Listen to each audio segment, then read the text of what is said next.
Mesdames et messieurs, le développement de la Côte d'Ivoire n'est pas seulement économique et social, il est aussi culturel. Et notre patrimoine culturel est riche de ses langues, danses, chants, musique, costumes, cuisine, architecture. Il est aussi source de cohésion sociale et de rapprochement. En termes de plan d'action, des résultats et des lauriers ont été acquis ici et là. Quant aux défis dans ce secteur de créativité de rêve, de folie créatrice, de passion, de beauté, les défis sont encore nombreux.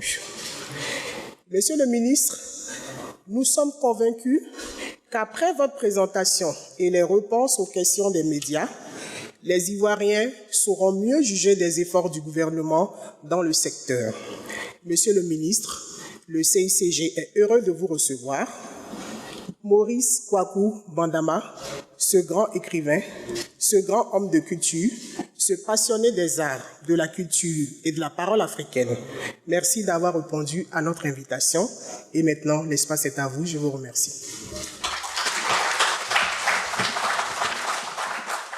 J'espère que les journalistes ne vont pas m'assommer avec les questions sur le Burida, parce que c'est ce qu'ils attendent. Voilà, merci. Ampateba, le sage a dit, riez, faites rire, car toujours trop sérieux n'est pas toujours très sérieux. Voilà, pour dire qu'il faut détendre l'atmosphère. Quand on a des tontons comme Léonard Greguet, on apprend un peu à être humoriste et à détendre l'atmosphère. Vous voyez bien que je suis convoqué ici pour faire le bilan de l'action du gouvernement en matière de politique gouvernementale sur la culture. Il s'agit donc de dire ce que le gouvernement a fait, compte faire pour les Ivoiriens en matière de culture. Mais nous devons retenir que la politique culturelle s'inscrit dans un projet gouvernemental et national. Je peux dire un rêve, une ambition. Et dans ces ambitions les plus hautes, le gouvernement de Côte d'Ivoire affecte à la culture les missions, entre autres, les missions suivantes. Celle de nous faire partager ce sentiment d'appartenance à une même famille, nous faire partager des valeurs communes, nous donner la fierté de partager des richesses culturelles, matérielles et immatérielles, et nous amener au rassemblement, à l'union par nos cultures, nous inviter à l'amour, à l'amitié, à la fraternité, à l'hospitalité et la paix par nos cultures. Et à l'horizon 2040, la Côte d'Ivoire ambitionne de devenir une nation industrielle unie dans sa diversité culturelle, démocratique et ouverte sur le monde. C'est dire que toutes les actions que nous conduisons s'inscrivent dans ce texte stratégique qui est une tendance lourde et impérative, une orientation obligatoire de l'État et du gouvernement. C'est dire que notre action, malgré la diversité de ses composantes, est régie par une ligne directrice et cohérente, dont le but est de promouvoir l'unité et l'union des Ivoiriens à travers nos diversités culturelles. C'est pour cela que nous avons adopté un slogan structurant qui dit ceci: l'art et la culture nous rassemblent. Donc, quels sont les mécanismes mis en œuvre pour atteindre cet objectif stratégique, celui de faire en sorte que les Ivoiriens se sentent frères et sœurs et s'aiment, se fassent confiance et vivent ensemble.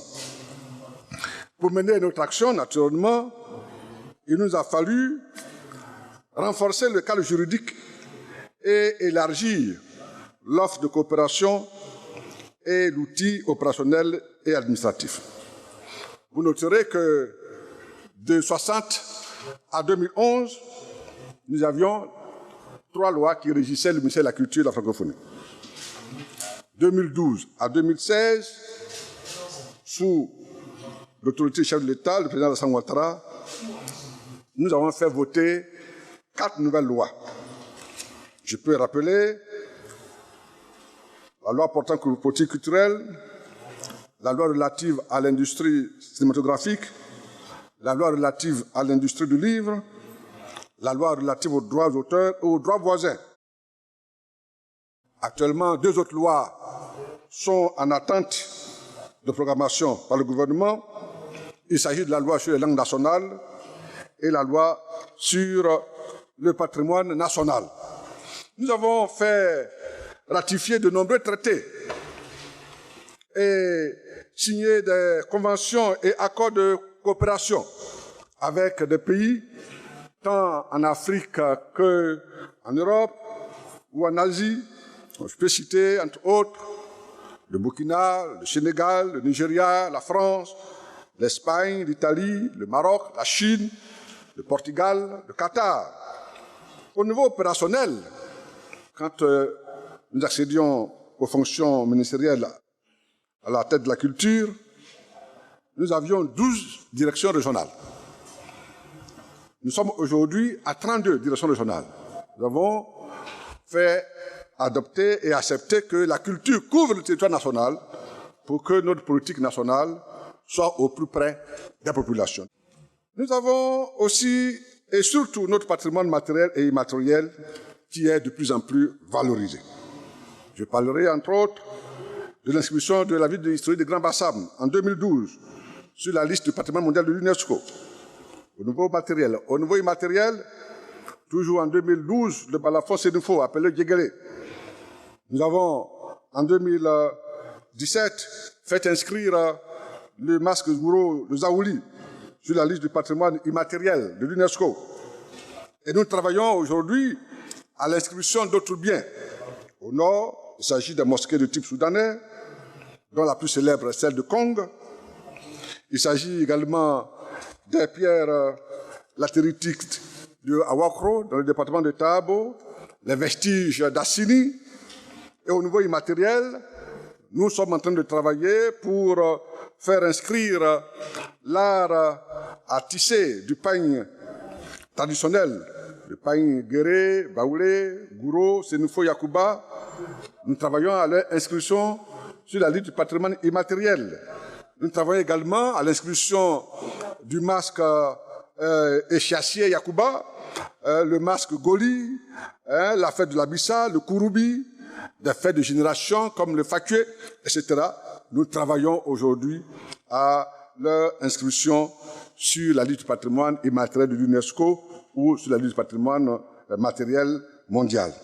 Vous voyez donc que nous travaillons à couvrir l'ensemble du territoire pour que la diversité culturelle de notre pays soit exprimée. Nous travaillons également à exalter nos beautés artistiques. C'est dans cette dynamique que nous avons créé de nouveaux festivals et encouragé nos compatriotes élus et cadres à en créer d'autres, surtout des festivals patrimoniaux, dans nos villages, dans nos villes, dans nos communes et régions. Quand nous arrivions à la tête du ministère de la Culture, nous avions identifié une centaine de festivals sur l'ensemble du pays et environ 80 avaient disparu ou étaient dormants. Une vingtaine vivaient péniblement. Mais aujourd'hui, le bilan que nous faisons, c'est que nous sommes passés de 100 festivals à 300 festivals. Et notre ambition, c'est d'atteindre 1000 festivals d'ici 2025. Notre politique aussi, c'est de faire en sorte que notre mémoire ne disparaisse pas. Notre devoir envers notre mémoire. Parce que notre patrimoine culturel, c'est aussi et surtout notre mémoire historique, notre mémoire archéologique. Les historiens disent que plus un peuple connaît son passé, glorieux ou douloureux, plus ce peuple comprend son présent et réussit son futur. Oui, d'après nos historiens et les recherches qui sont aujourd'hui disponibles, plus de 100 000 Africains sont déclarés avoir été déportés à partir de nos côtes. La Oukmanda, Assini, Bassam, Sassandra, du XVIIe au XIXe siècle, dans les terres des Amériques et des Antilles. Vous vous souviendrez que nous avons lancé le 7 juillet 2017 à Kanga-Nyanzé, dans le département de Tiasalé, notre programme de la route de l'esclave, en présence de son Excellence, Monsieur le Vice-président Nana Kablé-Dankan, de son Excellence, Monsieur Nsefo Soglo, ancien président du Bénin, grand protecteur du programme UNESCO de la route de l'esclave. Nous avions à cette occasion des invités ivoiro-descendants qui sont américains et qui ont découvert, à l'issue de leur test ADN, qu'ils sont d'origine ivoirienne. Cette année 2019, avec notre ami Serge Billet, nous avons invité les Bonines de la Guyane, censés partir de Tiasalé. En 2020, le site de la Oukmanda sera inauguré à l'occasion du dévoilement de la stèle de Passagri dans la commune de Grand Laou. Et nous comptons soumettre au gouvernement la date du 7 juillet, qui a été la date de lancement de notre programme, comme date de la célébration de la journée de l'esclave, comme c'est le cas dans plusieurs pays, en Martinique, en Guadeloupe, en Guyane, même en France. Nous pouvons aussi ajouter que de plus en plus les Ivoiriens lisent. Et nous parlons là de lecture. Souvenons-nous que dans les années 80 à 2000, au moment où nous autres publions nos premières œuvres, nos éditeurs publiaient à peine une demi-dizaine d'œuvres littéraires par an. Notre politique du livre a provoqué un éveil dans le milieu et je m'en réjouis. De 2 éditeurs, nous sommes aujourd'hui à environ une quinzaine d'éditeurs en Côte d'Ivoire. De 5 œuvres littéraires publiées par an, dans les années 80 et 2000, nous sommes aujourd'hui à environ 200 parutions littéraires par an. Le Salon du livre d'Abidjan se tient régulièrement depuis 7 ans, grâce à notre action. Et notre pays, la Côte d'Ivoire, est présente à tous les grands rendez-vous du livre. Et nous sommes prévus pour être le pays invité d'honneur au Salon du livre de Genève en 2020.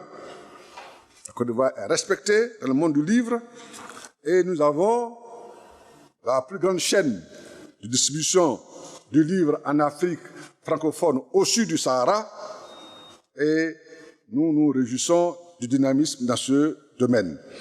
En plus du SILA que nous soutenons, nous avons créé un salon du livre pour enfants et adolescents depuis 3 ans. Ce salon se tient à la veille de Noël. Ceci pour encourager les parents à offrir des livres comme cadeau de Noël à leurs enfants. Le SILA, en 3 jours, c'est environ 150 000 visiteurs. Le SILA. Et le salon du livre pour enfants, en 3 jours, c'est environ 50 000 visiteurs. C'est dire que les Ivoiriens, de plus en plus, lisent et fréquentent les espaces consacrés aux livres. Nous avons créé plusieurs nouveaux prix littéraires qui portent le nom de Bernard Dadier, notre écrivain le plus célèbre. Et nous soutenons les initiatives privées dans le secteur. Nous soutenons le cas, par exemple, du prix Aquaba de la littérature d'expression francophone. Au livre, nous pouvons ajouter le cinéma. Les Ivoiriens vont de plus en plus au cinéma aujourd'hui. Vous vous souviendrez que la Côte d'Ivoire disposait, dans les années 70-80, jusqu'aux années 90, d'un réseau d'une centaine de salles de cinéma. Mais ces salles de cinéma ont disparu parce que de nouveaux modes de consommation du cinéma sont apparus. Au début des années 90, d'une centaine de salles de cinéma, nous disions, notre pays était arrivé seulement qu'à 2 salles, à Abidjan, en 2014. Naturellement, la production cinématographique s'était arrêtée. Alors, qu'est-ce que nous pouvons dire aujourd'hui en termes de bilan depuis que nous avons en charge le ministère de la Culture, la Côte d'Ivoire a mis en place une politique dynamique du cinéma, en créant un office du cinéma, en créant un fonds de soutien à l'industrie du cinéma. C'est environ 3 milliards. Nous avons besoin de plus que ça, de francs CFA qui sont consacrés depuis 2012 jusqu'à aujourd'hui à la politique du cinéma. Nous avons mis un prêt de plus d'1 milliard à soutenir la production de films, à soutenir des festivals. Nous avons aujourd'hui plus de 35 productions de longs métrages, téléfilms, documentaires. Nous sommes présents et de façon remarquée à tous les rendez-vous du cinéma en Afrique et dans le monde. Nous sommes au FESPACO, nous sommes à Cannes et nous sommes dans plusieurs autres festivals. Les films ivoiriens sont primés, nous gradons des prix. Nous organisons des festivals, le Clap Ivoire, depuis des années. Ivoire Ciné Tout, nous soutenons le festival Ciné École. Et notre politique du cinéma aujourd'hui fait que de nouvelles salles aux normes modernes s'installent et s'ouvrent. Nous avons aujourd'hui à Abidjan 6 nouvelles salles qui sont ouvertes et nous avons à l'intérieur du pays, en prévision, d'autres salles qui vont s'ouvrir. Il en est de même pour nos musées. Nous n'avons pas beaucoup de musées publics en Côte d'Ivoire. Nous n'avons que 2 grands musées. Le musée des civilisations d'Abidjan et celui de Grand Bassam, le musée des costumes. Nous étions, il y a quelques années, à 5000 visites par an. Mais depuis 2017, avec les rénovations que nous avons faites, nous sommes passés à 90 000. 90 000, c'est-à-dire que les Ivoiriens vont au musée. C'est la preuve que nous pouvons aujourd'hui inviter, construire des musées comme le Quai Branly, et nous ne voulons pas moins de 1 million de visiteurs par an dans ces musées. Et au niveau de l'art plastique, nous sommes présents. L'art plastique ivoirien, les peintres ivoiriens sont présents au grand rendez-vous. Dakar, la Biennale de Dakar, la Biennale de Venise, qui est la capitale mondiale des arts, et nous soutenons l'action des jeunes peintres à travers des expositions de leurs œuvres au Palais de la Culture. Nous magnifions également la mode ivoirienne et l'art du pain tissé. Les grands événements de mode, nous les soutenons. Et nous encourageons le port du pain tissé. Nous avons, depuis 3 ans, mis le pain tissé ivoirien à l'honneur au ministère de la Culture. Chaque année, nous avons une année thématique culturelle. Et au niveau du ministère de la Culture, nous avons instauré le port des costumes et des tenues en pain tissé tous les vendredis, en espérant qu'un jour, toute la Côte d'Ivoire va adhérer à cette habitude. Et avec le ministère des PME, nous travaillons à l'instauration du port des pains tissés. Nous encourageons nos stylistes et modélistes, dont nombreux travaillent sur le pain tissé. Au niveau de nos enseignements artistiques, nous travaillons à les professionnaliser. Notre ambition, c'est de faire en sorte que les étudiants sortis de l'UNISAC et des autres écoles d'enseignement artistique créent leur propre emploi, entendu que les métiers artistiques sont des métiers libéraux. Notre souhait, c'est de faire en sorte que les étudiants en danse, en théâtre, quand ils sortent, au lieu de postuler à la fonction publique, créent leur ensemble artistique. Nos étudiants en peinture, en sculpture, créent leurs ateliers.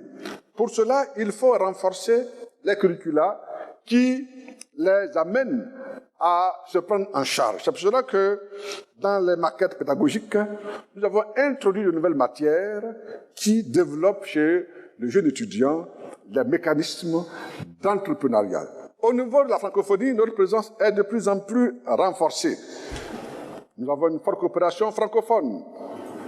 Nous avons le retour du Massa après 5 ans d'arrêt. Nous avons réhabilité des remises en route des centres de lecture et d'animation culturelle, 10 centres qui sont installés dans 10 communes au nord. Et nous avons engagé avec la francophonie, le IEF, un nouveau programme qui va permettre l'ouverture de 10 autres centres de lecture et d'animation culturelle dans 10 autres communes de notre pays. Donc, nous aurons un réseau de 20 centres culturels et d'animation artistique. Et vous vous souvenez également que nous avons réussi avec brio l'organisation des 8e Jeux de la francophonie qui, de l'avis de tous, sont les meilleurs jeux jamais organisés depuis l'histoire des Jeux de la francophonie. La culture, c'est aussi des infrastructures de diffusion, de promotion de nos produits. Il nous faut faire la promotion de la lecture, donc il nous faut des bibliothèques. Il nous faut faire la promotion de la danse, il nous faut des salles de spectacle. Alors nous avons des infrastructures réalisées ou réhabilitées, et tous ces travaux de construction et de réhabilitation sont estimés à 26 milliards, dont 24 milliards pour le seul palais de la culture. Au total, pour nous résumer, de grands travaux d'infrastructures culturelles d'une valeur de 500 milliards à réaliser par divers financements, le budget de l'État et la PPP, partenariat public-privé. Donc, nous rêvons que d'ici 2025, nous aurons ici à Abidjan la bibliothèque de la Renaissance qui sera à quelques dizaines de mètres de la primature. Nous aurons un grand musée des arts contemporains et classiques. Nous aurons un centre commercial des arts, que nous aurons Grand Bassam totalement rénové, que nous aurons sur l'ensemble du pays, à dimension, mais en 2 ou 3 fois moins grand que le palais de la culture, des centres culturels régionaux que nous appelons des palais de la culture, dans environ 16 de nos régions, et 10 centres techniques des arts dans une dizaine, que nous aurons la cité du cinéma à Jacquesville, que nous aurons les mosquées du type faux-soudanais au nord réhabilitées, que nous aurons les murailles de Sordi réhabilitées, ce que nous faisons avec le ministère du Tourisme que nous appelons Sublime Côte d'Ivoire. Sublime Côte d'Ivoire, dont la grande partie s'appuie sur notre culture, que nous aurons des festivals dans tous nos villages, dans toutes nos villes, 1 millier, et que la Côte d'Ivoire bouillonne de sa culture. Quand nous disons tout cela, nous disons que la culture n'est pas que immatérielle. La culture, c'est aussi de l'argent. La culture, l'art, ce sont des vecteurs de croissance, de prospérité et de lutte contre la pauvreté. Selon l'INS, l'Institut de la statistique et d'autres indicateurs, les activités culturelles contribuent en 2012 à 2,4% au PIB. En 2013, ce chiffre est passé à 3,8%. Et en 2018, nous sommes à 4%. Et le recensement de la population en 2014 dit que les travailleurs dans le secteur de la culture représentent environ 8%. C'est estimé à plus de 600 000 travailleurs dans le secteur de la culture. C'est-à-dire que la culture emploie plus que la fonction publique. 40% sont des femmes et 70% ont moins de 50 ans. Donc, la culture est le secteur qui donne plus d'emplois aux Ivoiriens, aux jeunes et aux femmes. Après l'agriculture, c'est la culture. Et ces 600 000, ce sont ceux qui ont un compte, qui payent des taxes, qui sont dans le secteur formel, qui ont des adresses, qui payent des patentes. Mais ceux qui sont dans ce secteur informel, c'est 2 à 3 fois plus. C'est dire que c'est près d'1,5 million à 2 millions de personnes qui travaillent dans le secteur de la culture.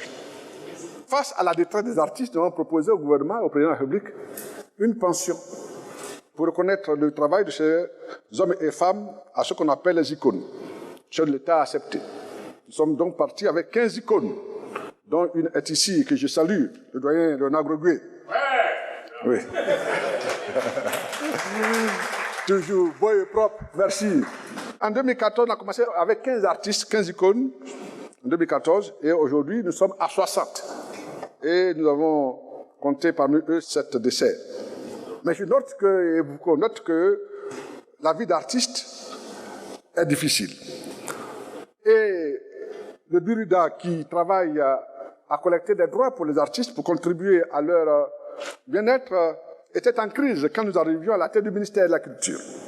Les réformes que nous avons faites avec à leur tête le doyen Léonard Greguet ont permis de donner les résultats suivants. De 2000 à 2011, avant nous, sur 12 ans, le Buruda a récolté 4 milliards 203 millions 712 francs. Et il a réparti 1 milliard 366 millions 101 francs, soit en moyenne 113 millions de francs par an. Et avec un manque à gagner pour les artistes de plus de 4 milliards.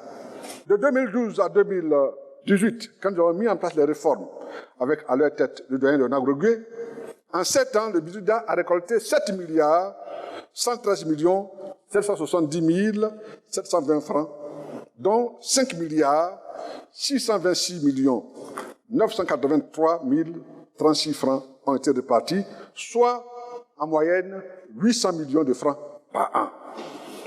Donc le Buruda distribue 8 fois plus de droits aux artistes aujourd'hui qu'il y a 7 ans. Cette année même, malgré la crise qui secoue la maison depuis plus d'1 an, qui a fait perdre plus de 700 millions de droits à repartir, le Buruda a déjà payé, cette année 2019, 582 922 594 francs, et actuellement, le Buruda est en train de distribuer 1 milliard 95 millions 439 francs 761. Soit au total, en 2019, 1 milliard 678 millions 362 355 francs au total pour la seule année de 2019, malgré la crise. Et sur mes recommandations, le Buruda ne devrait plus payer des droits en dessous du SMIC. Nous avons donc recommandé l'institution de ce que nous appelons un droit minimum d'auteur garanti de 60 000 francs, ce qui doit être la plus petite somme à verser à un artiste. Et la répartition en cours va toucher 3 257 000 artistes, la plus grosse répartition de toute l'histoire du Buruda. Pour conclure, mon rêve et notre rêve d'abondance est donc en marche pour les artistes. Certes, la crise n'est pas seulement finie, mais elle est en voie de l'être. Et les perspectives pour les artistes, avec la copie privée, qui est prête, avec l'ouverture des nouvelles chaînes de télévision, avec les conventions avec les sociétés de téléphonie, les sociétés numériques, les perspectives sont bonnes et fortes. Nous avons même envisagé, prospecté, qu'en 2020, le potentiel serait de 10 milliards pour le Buruda. Et si la paix revient dans cette maison, cet objectif pourra être atteint. Nous y croyons et je vous remercie pour votre patience.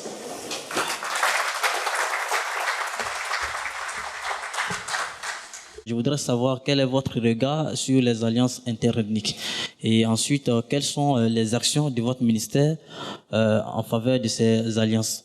Quel est le sort qui est réservé aux 3 âges de la Côte d'Ivoire de Christian Latier dans un premier temps? Et vous avez évoqué le musée d'art contemporain. Est-ce qu'on peut espérer qu'avec ce musée d'art contemporain, l'État de Côte d'Ivoire va s'engager à ramener les premières œuvres des artistes du Vouvou de la Côte d'Ivoire? Nous avons un programme de réveil de ces alliances, de mise en force pour que ces alliances puissent jouer leur rôle, puisque ces alliances sont des voies de recours, de négociation et de règlement pacifique des conflits. Notre ambition, c'est de faire en sorte que tous les peuples de Côte d'Ivoire et les peuples qui vivent avec les Ivoiriens en Côte d'Ivoire soient alliés.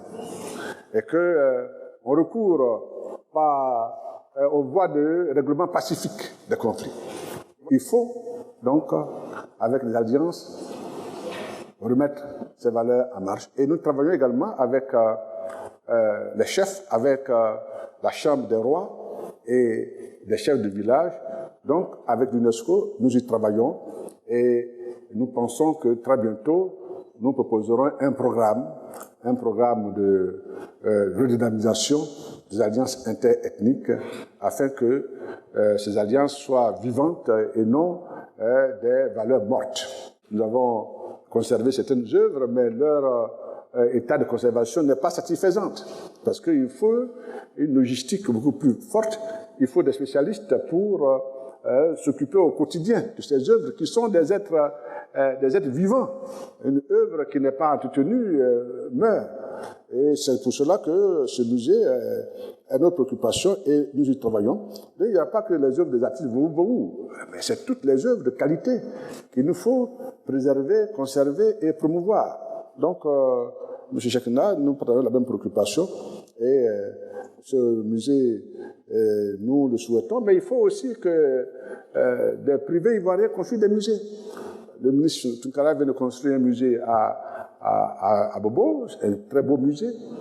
J'avais dit tout à l'heure que les deux musées, le musée de civilisation et le musée de costumes, en 2018, ont enregistré 90 000 entrées.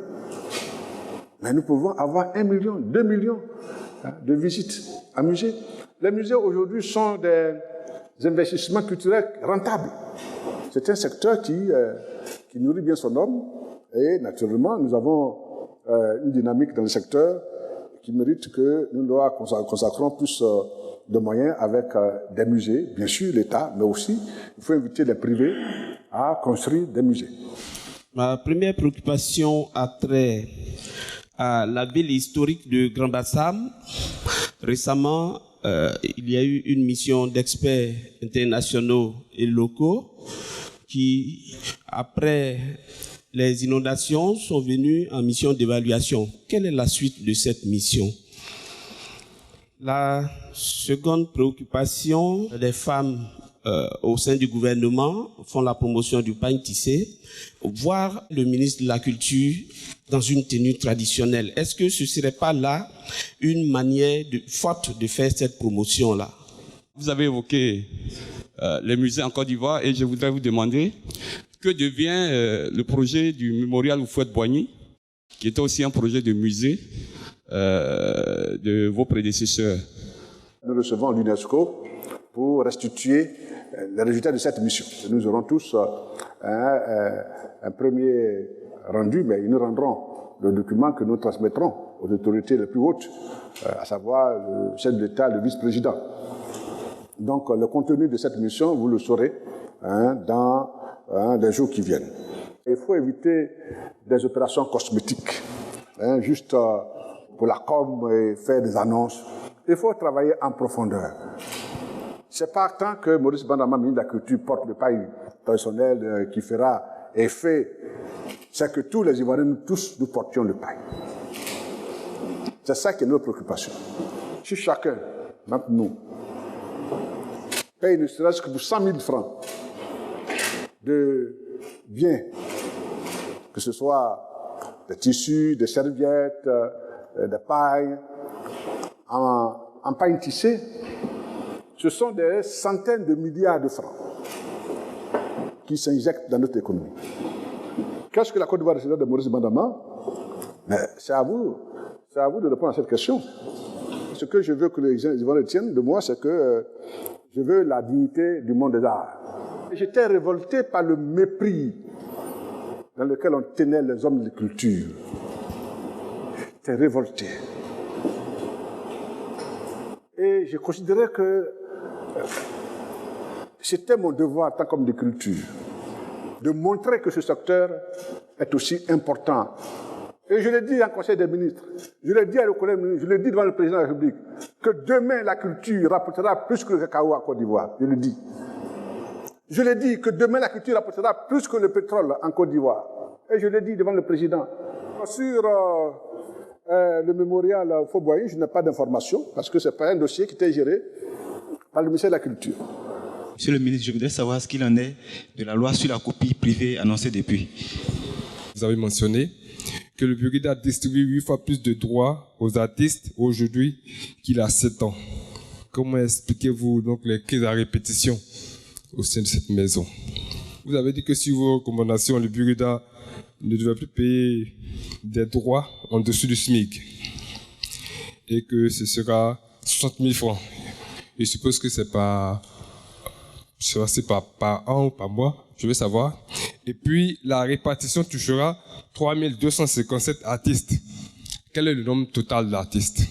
Les artistes perdent beaucoup de revenus du fait que vous et moi consommons la musique, consommons le cinéma, sans forcément aller acheter un CD, sans forcément aller au cinéma. Mais nous avons la musique sur notre téléphone portable, nous avons le cinéma sur nos petits écrans, dans nos poches, sur nos iPads. Nous faisons donc la consommation de ces copies des œuvres de façon privée.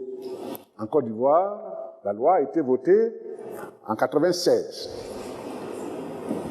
Mais elle n'a pas pu être mise en application parce que le taux d'imposition et de taxes était élevé.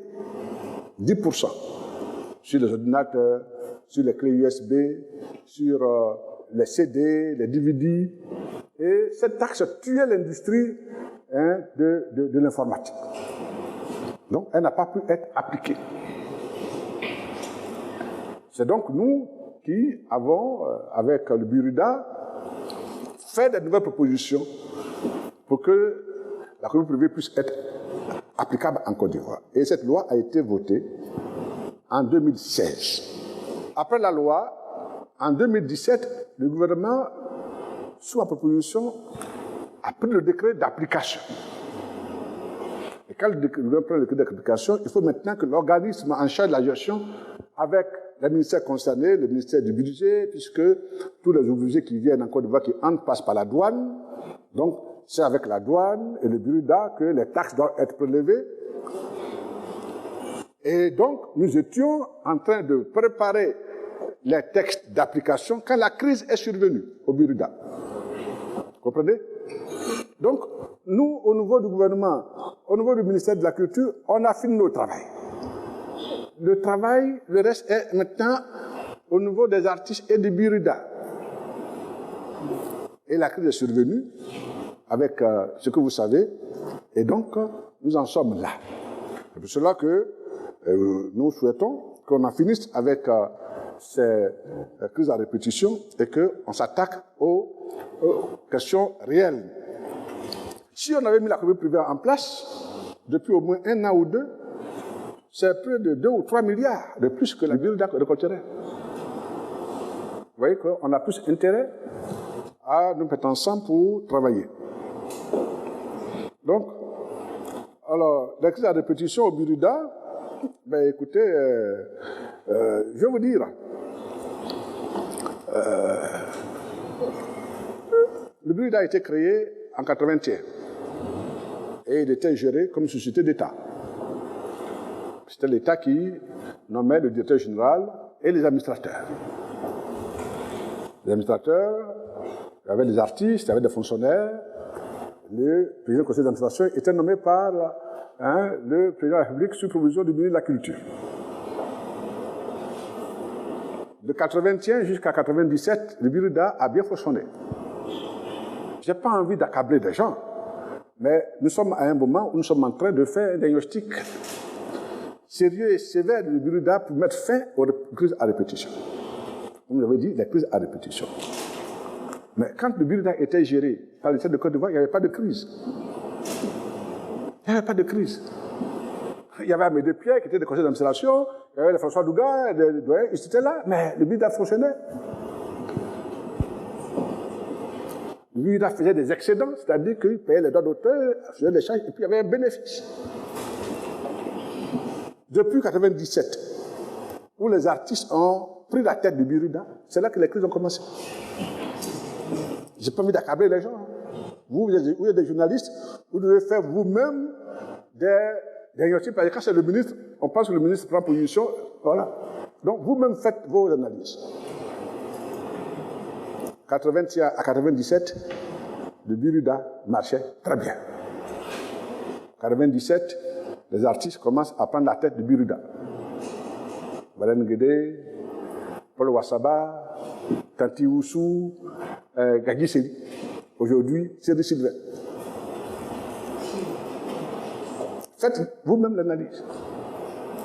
On va travailler à mettre fin aux crises à répétition. Et nous sommes en train, avec la crise que nous connaissons, avec les artistes eux-mêmes, nous avons tous convenu de mettre en place un organe consensuel de transition qui aujourd'hui est sur la table du Premier ministre, qui est totalement bouclé. C'est bouclé, c'est calé.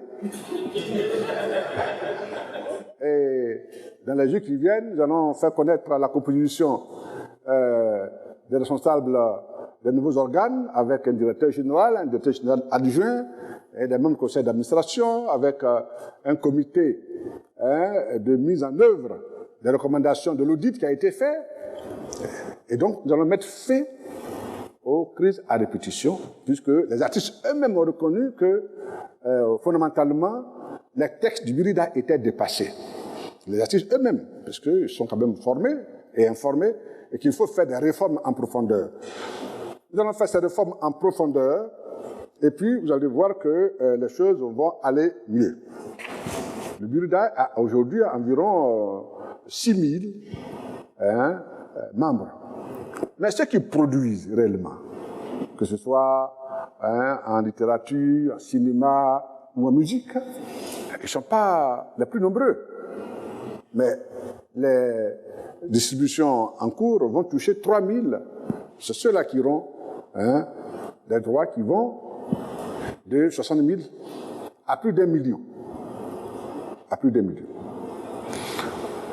Normalement, les droits d'auteur sont payés une fois tous les trimestres. Une fois tous les trimestres. J'ai suggéré, mais cela ne peut se mettre en œuvre que si nous avons une assiette de perception plus large et que si les recettes s'accroissent. Mon souhait, c'était qu'on puisse arriver progressivement à payer les droits une fois tous les 2 mois et une fois tous les mois. Ce ne sont pas des salaires mensuels, ce sont des droits au mérite. Et nous souhaitons que de plus en plus les délais soient rapprochés pour qu'on puisse lutter contre la pauvreté dans le secteur. Ça fait déjà un bon moment que la France a pris la décision de restituer les œuvres d'art spoliées à l'Afrique depuis les indépendances, ou même avant. Avons-nous pris des dispositions pour vérifier l'authenticité des œuvres? Pensez-vous que construire des musées suffit à pouvoir conserver ces œuvres? Avez-vous pensé aussi à former une main-d'œuvre? Le Quai Branly, en France, détient une bonne partie de nos œuvres. Et à l'instar des pays africains, nous avons également écrit aux autorités françaises à l'effet de la restitution de nos biens. Mais nous sommes, nous, prudents. Et notre prudence se justifie par le fait qu'effectivement, il faut préparer un environnement technique et infrastructurel pour accueillir ces œuvres. Et il y a une direction commune des pays de la CEDEAO pour que nous ayons une action concertée. Dans nos régions, nous avons dit que nous aurons, d'ici 3 ou 4 ans, 16 centres culturels intégrés. Et dans chaque centre culturel intégré, nous avons un musée. Donc nous aurons de l'espace pour accueillir des pièces de musée. Nous avons des étudiants qui sont aujourd'hui dans nos écoles, qui sont formés. Donc nous avons de la qualification en formation. nous avons fait l'étude, la demande de la substitution symbolique d'un tambour. Un tambour structurant dans la vie culturelle des peuples Akan, le Didi Ayokwe. Le Didi Ayokwe était un tambour qui, à l'époque coloniale, était un tambour de la résistance. Comme la France accepte des restitutions symboliques, vous avez parlé du sabre au Sénégal, il y a quelques objets symboliques qui devaient être restitués au Bénin. On parle du trône des rois béanzins. Bon, nous aussi, nous avons fait la demande de restitution symbolique du tambour de Didi Ayokwe. Nous attendons la réponse. Monsieur le ministre, qu'est-ce que vous avez dans votre besace en termes donc de projets pour rentabiliser l'économie, si tant est que vous devriez y contribuer à partir donc de votre secteur d'activité? Je voudrais vous envoyer sur le terrain de la lutte contre la piraterie des œuvres de l'esprit. Qu'en est-il exactement des actions de lutte que vous avez menées dans ce sens? Disons que la culture est un produit d'appel culturel touristique. C'est la matière première du tourisme. Je vous ai dit qu'avec le ministre du Tourisme, nous travaillons sur le projet Sublime Côte d'Ivoire. Quand on dit Sublime Côte d'Ivoire, c'est quoi? La Côte d'Ivoire. Côte d'Ivoire la belle. Vous connaissez le slogan Côte d'Ivoire la belle. Mais quand on veut voir la Côte d'Ivoire, qu'est-ce qui fait la beauté de la Côte d'Ivoire? La beauté de la Côte d'Ivoire, la beauté d'un pays, c'est à la fois sur le plan physique et sur le plan, disons, sur le plan matériel, sur le plan immatériel. C'est sa nature, sa faune, sa flore. Ici, nous avons des plages, nous avons des paysages, nous avons des parcs et réserves, nous avons des cours d'eau, nous avons des monuments, nous avons des sites, des monuments naturels. Nous avons parlé des pierres à Wakro, nous en avons à Conques, nous avons parlé des murailles, nous avons parlé de la ville historique, nous avons parlé des mosquées du type soudanais. Ce sont des produits d'appel touristique. Nous avons parlé de nos musées, nous avons dit que après la restauration de ces musées, en 2017-2018, nous avons eu 90 000 entrées. Et nous disons que nous construisons bientôt un musée d'art contemporain et antique. Donc, ce sont autant de projets qui vont faire non seulement sortir les Ivoiriens pour aller vers ces lieux, mais faire venir les étrangers. Nous avons dit que le SILA, le salon du livre, en 3 jours, c'est 150 000 personnes qui vont. C'est du tourisme, c'est de la ressource. Voilà, chers amis, l'héritage culturel qui crée le tourisme et la richesse. Alors, la lutte contre le piratage, effectivement, nous avons essayé, nous, de donner quelques réponses et solutions qui n'ont pas toujours été très fructueuses parce que le phénomène est très complexe. Mais nous n'avons pas baissé les bras. Je ne dis pas qu'on a tout réussi. Je note que c'est un secteur pas du tout facile. Mais c'est parce que, en fait, nous ne voulons pas accabler les gens. Nous, en tant qu'État, nous n'avons pas vocation à intervenir dans le secteur privé. Parce que là, c'est quand même du privé. Mais nous, on n'a pas. Nous, on apporte un appui technique, matériel. Mais il faut qu'il y ait des privés qui portent le projet. Le ministère, l'État ne peut pas entrer en compétition et en concurrence avec des privés. Au Ghana, ce sont des privés. Au Nigeria, ce sont des privés. L'État a apporté un appui.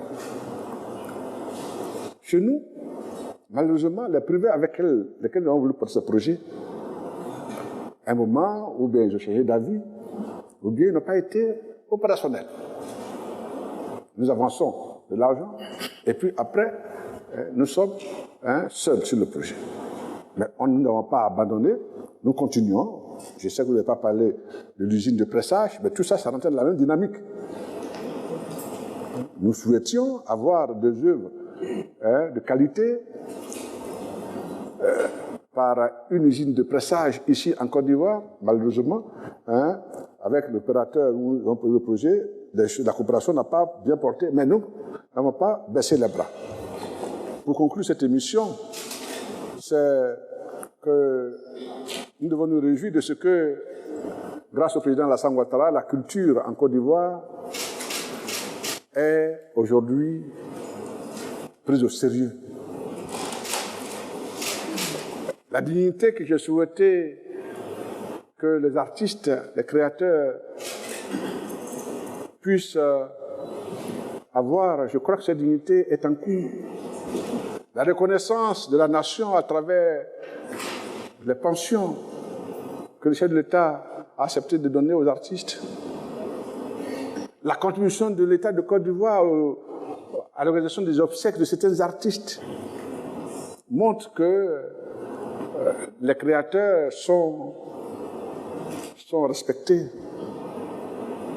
et que leur contribution au développement de la Côte d'Ivoire, à la cohésion nationale, est reconnue.